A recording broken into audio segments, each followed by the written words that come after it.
جنید جمشید سے ملنے ان کے ڈیفنس کراچی میں واقع گھر پہنچے۔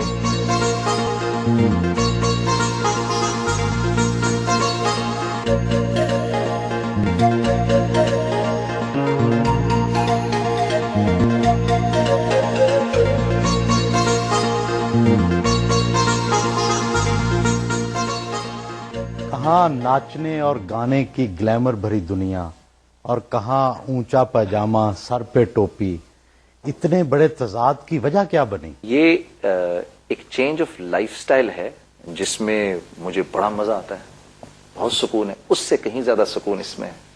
باقی گلوکار تو صبح کا آغاز ریاض سے کرتے ہیں، آپ کی صبح کس طرح سے ہوتی ہے؟ میں تو نہیں چاہتا تھا کہ لوگوں تک یہ باتیں پہنچیں، لیکن میری صبح کا آغاز بہت جلدی ہوتا ہے۔ فجر کی نماز سے تھوڑا سا پہلے اٹھتا ہوں، پھر ذرا یہ ہے کہ اللہ کے سامنے کھڑا ہو کے اپنے گناہوں کی توبہ اور استغفار، اور جو ابھی اگلے سارا دن کے جو حالات ہیں میں اللہ کے سامنے رکھتا ہوں کہ یا اللہ، ارادہ تو یہ ہے کہ یہ ایسے سے ایسے ہو جائے، لیکن آپ اس کو ایسے کریں جیسے آپ سمجھتے ہیں ٹھیک ہے۔ عصر کی نماز پڑھنے کے لیے وہ گھر سے مسجد گئے۔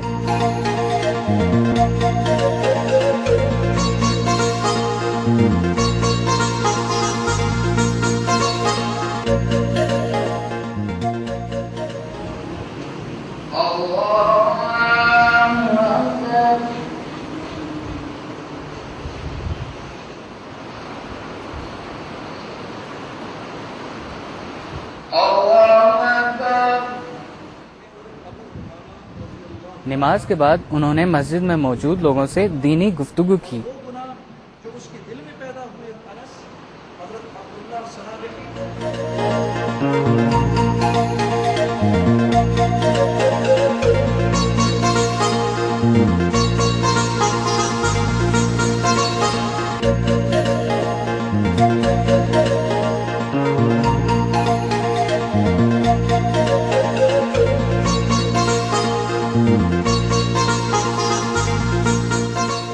تیار ہو کر جم کے لیے روانہ ہوئے۔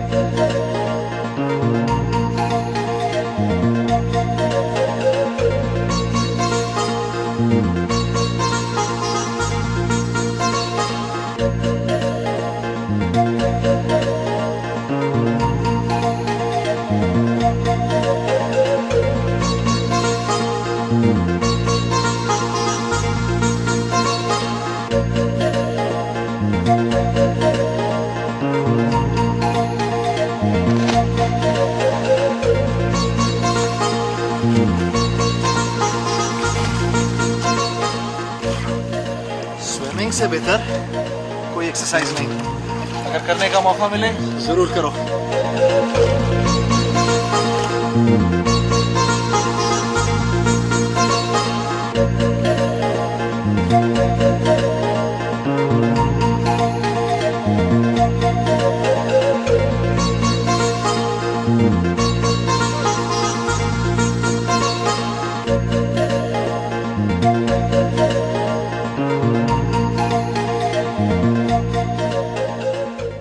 جنید کو گانے سے زیادہ گٹار بجانے کا بہت شوق تھا، بس وہ جب گٹار پہ دھنیں نکلتی ہیں تو آٹومیٹک آواز بھی ساتھ دیتی ہے، پھر ماشاءاللہ گانا شروع کر دیا گروپ۔ جب ہم یہاں سے گئے، میں اور یہ عمرہ کے لیے گئے ہوئے تھے، جہاز میں خود لے کے گیا تھا، تو یہ ساتھ گئے، تو انہوں نے جنید سے فرمائش کی، تو جنید نے کہا ماما میرے لیے آپ گٹار لائیے گا۔ تو جب ہم واپس آئے وہاں سے تو یہ بڑے یعنی لوگ اور چیزیں خریدتے ہیں، یہ گٹار کی تلاش میں گھومتی پھرتی تھی۔ تو نماز روزہ تو ہم شروع سے ہی کرتے، مگر مسجد کا ایک رخ جو تھا، اللہ کا گھر، وہاں کا رخ انہوں نے پہلے اختیار کیا۔ الحمدللہ خدا ان کے دم کو سلامت رکھے۔ جب یہ اس حلقے میں تھے، جب بھی میں ان کے ساتھ ساتھ ہوا کرتی تھی، ہر جگہ دبئی تک ان کے شو دیکھنے میں ان کے ساتھ جاتی تھی، اور اب ماشاءاللہ جس جگہ یہ اب ہیں، اب آپ میرے حلیے سے اندازہ لگا سکتے ہیں کہ ابھی میں ان کے پیچھے پیچھے چل رہی ہوں۔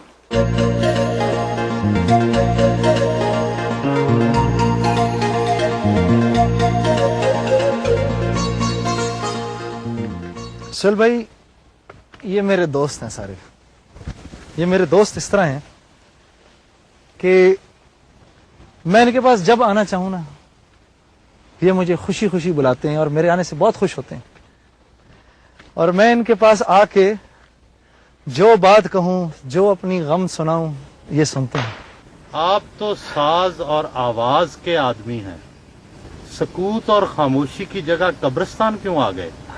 شاید اسی ساز اور آواز کے شور نے مجھے مجبور کر دیا کہ میں قبرستان کی خاموشی میں آ جاؤں۔ کیا قبرستان میں روحیں موجود ہوتی ہیں؟ واللہ عالم، لیکن یہ ضرور سنا ہے، حدیث میں بھی سنا ہے آپ صلی اللہ علیہ وسلم کے ارشاد کے مطابق کہ جب آدمی یہاں پر آ کر ایصال ثواب کے لیے درود پڑھتا ہے، کچھ پڑھتا ہے، یاسین پڑھتا ہے، تو مردوں کو اس کا فائدہ پہنچتا ہے۔ وہ ہماری آپ کی بات بنفس نفیس۔ جنید جمشید سے شادی تو ان کی گلوکاری اور شہرت سے متاثر ہو کر کی ہوگی، اب یہ کیسے لگتے ہیں؟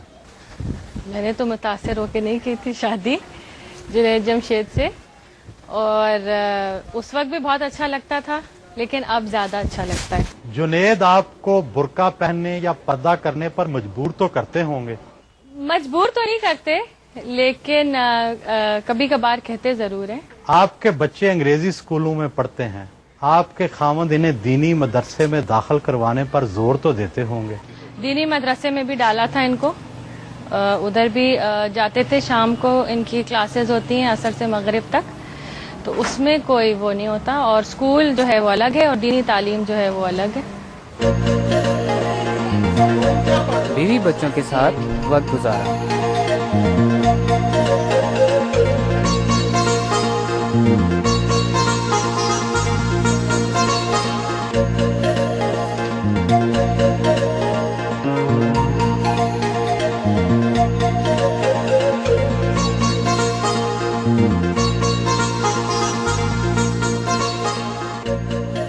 کہاں روشنیوں کی دنیا، خواتین پرستاروں کا ہجوم، اور کہاں چلے اور مذہبی اجتماعات میں شرکت۔ اتنی بڑی تبدیلی تو نفسیاتی مسائل بھی پیدا کر دیتی ہے۔ نفسیاتی مسائل پیدا ہو جاتے ہیں، اور یہی وجہ ہے کہ جب شروع میں اس طرف آیا تو دل نہیں مانا، اندر سے اس چیز نے کہا کہ یہ تم اتنے رنگ و بو کی محفل اور پرستار اتنے سارے، وہی اصل ہے، تو واپس چلا گیا میں۔ لیکن پھر یہ ہے کہ اس لائن کا ایک دفعہ مزہ آ جائے، اللہ سے دوستی کا ایک دفعہ مزہ آ جائے، تو وہ پھر چین سے بیٹھنے نہیں دیتا، وہ آدمی کو واپس کھینچ لیتا ہے۔ ساری عمر تو کٹی عشق بتا میں مومن، آخری عمر میں کیا خاک مسلمان ہوں گے۔ کچھ نوجوان اعتراض کرتے ہیں کہ آپ نے خود تو سب کچھ دیکھ لیا، اب ہمیں نصیحتیں کرتے ہیں۔ اللہ اکبر۔ بات یہ ہے کہ یہ نوجوان جو اعتراض کر رہے ہیں، اگر تو یہ سمجھ رہے ہیں کہ میری عمر میں آ کے وہی سب کچھ کرنے کو دل نہیں کرتا، تو یہ ان کی سب سے بڑی بیوقوفی ہے۔ نامور پیغمبر حضرت داؤد علیہ السلام کی خوبصورت آواز کے حوالے سے لحن داؤدی مشہور ہے، اسلام میں گانے کے حوالے سے پھر کیا حدود و قیود ہیں؟ لہن داؤدی کی شہرت ان کے زبور پڑھنے سے تھی۔ حضرت داؤد علیہ السلام کے زمانے میں موسیقی کا بڑا زور تھا، بہت زیادہ زور تھا، اور یہی ڈھول تاشے سب کچھ، ادھر بہت زیادہ بہتات تھی۔ تو جس زمانے میں جس چیز کا زور ہو، اللہ جل شانہ اپنے پیغمبر کو وہی چیز بدرجہ اتم دے کر تو بھیجتے۔ آپ کی دعوت تبلیغ سے کتنے لوگ مسلمان ہوئے، یا پھر کتنے مسلمان مذہب کی طرف متوجہ ہوئے؟ اللہ اکبر۔ غیر مسلم اسلام کی طرف اسلام کی دعوت سے نہیں آتے، مسلمانوں کے طور طریقوں، معاملات، اخلاقیات اور معاشرت کو دیکھ کر آتے ہیں۔ مغرب میں مسلمانوں کے خلاف دہشت گردی کے حوالے سے انگلیاں اٹھائی جا رہی ہیں، آپ خودکش بم دھماکوں کے حوالے سے کیا رائے رکھتے ہیں؟ میں یہ بات کسی نہ کسی درجے میں ضرور کہوں گا کہ عام طور پہ مسلمانوں کے جو جذبات ہیں وہ میں عام مسلمانوں سے زیادہ بہتر سمجھتا ہوں۔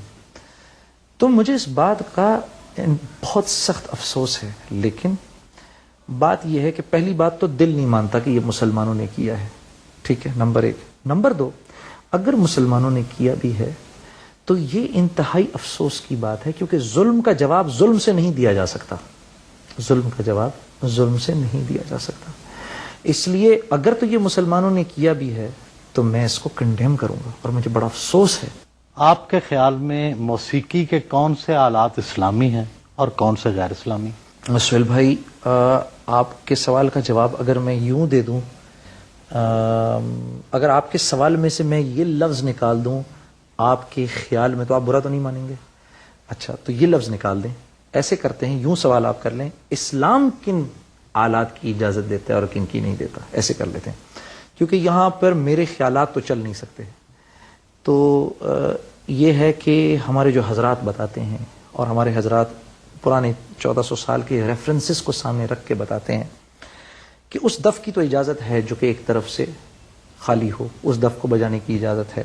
کئی مذہبی حلقوں کی طرف سے اعتراض کیا جاتا ہے کہ آپ نے ایک فلم میں کام کرنے کی خاطر اپنی داڑھی چھوٹی کروا دی. یہ مناسب بات تو نہ تھی. لیکن کیونکہ انسان ہوں، جذبات رکھتا ہوں. شعیب منصور میرے بہت بڑے محسن ہیں، انہوں نے کہا اور کئی دفعہ کہا اور بڑی محبت سے کہا، اور میری خوش قسمتی کہ کہاں تو ساری زندگی وہ میرے ہی کام آتے رہے، میرے لیے نغمے بنائے، گانے بنائے، کہ اس نے کئی البمز کے گانے میرے لیے لکھ ڈالے اور 1 روپیہ نہیں لیا مجھ سے، اور میں ہی ان سے کماتا رہا، میں ہی ان سے شہرت لیتا رہا. اب ایسا شخص 16 سال کے بعد اگر مجھے آ کے کہے اور میرا ہاتھ پکڑ کے یہ کہے جنید میں چاہتا ہوں یہ فلم تم میرے لیے کرو، تو میں کوئی بڑے سے بڑا مفتی یا عالم بن جاؤں؟ بہرحال انسان تو ہوں. میں نے کہا یار انہوں نے میرے سے زندگی میں پہلی دفعہ کوئی میرے سے فیور مانگا ہے، اور یہ اس پر کہ میں 16 سال شعیب صاحب کی منتیں کرتا رہا کہ مجھے میرے ساتھ فلم کر لیجئے، فلم کر لیجئے، فلم کر لیجئے. تو یہ ایک بہت بڑا امتحان تھا. پھر جب یہ میں نے داڑھی ٹرم کرا لی، چھوٹی کرا لی، لیکن پھر میرے سے ہوا نہیں. میں نے بڑی کوشش کی، میرا اللہ شاہد ہے، میں نے بہت کوشش کی اس فلم کے لیے کام کروں، مجھ سے ہو نہیں سکا. اندر کوئی چیز ایسی تھی جو مجھ سے کہتی تھی کہ تیرے اوپر اللہ اور اس کے رسول کا زیادہ حق ہے بجائے اس کے کہ کسی دوسرے انسان کا. اور یہ ایک بہت بڑی جنگ تھی جس میں بہرحال پھر میں نے شعیب کے آگے گھٹنے ٹیک کے میں نے ہاتھ جوڑ کے معافی مانگی، سر مجھ سے نہ کریں، یہ مجھ سے نہیں ہوگا. یہ اصل حقیقت ہے اس کی.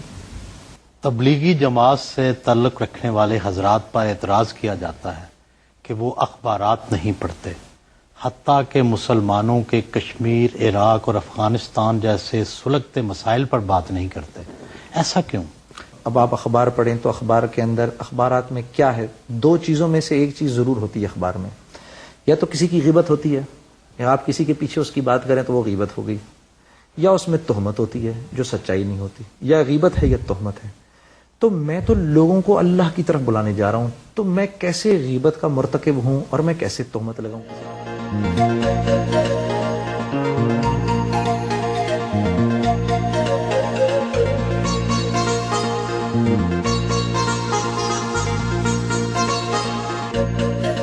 وہ اپنی بوتیک گئے جہاں ان کی ملاقات ان کے کزن سے ہوئی.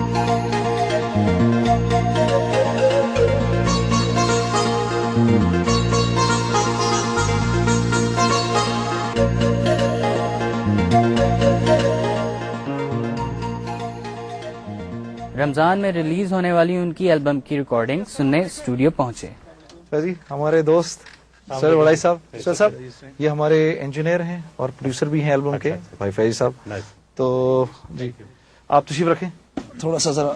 ہاں. وأحسن منك لم تر قط عيني وأجمل منك لم تلد النساء خلقت مبرأ من كل عيب كأنك قد خلقت كما تشاء. جلوائے جانا جلوائے جانا جلوائے جانا جلوائے جانا مولاي صل وسلم دائما ابدا على حبيبك خير خلق كلهم مولاي صل وسلم دائما ابدا على حبيبك خير خلق كلهم نہ کوئی آپ سا ہوگا نہ کوئی آپ جیسا تھا کوئی یوسف سے پوچھے مصطفیٰ کا حسن کیسا تھا زمین و آسمان میں کوئی بھی مثال نہ ملی مولاي صل وسلم دائما ابدا على حبيبك خير خلق كلهم دلیل زندگی وہ ہے کمال بندگی وہ ہے کوئی بھی دور ہو اس میں معراج آدمی وہ ہے وہی تو دین و دنیا ہے جو باتیں آپ نے کہی جلوائے جانا جلوائے جانا جلوائے جانا جلوائے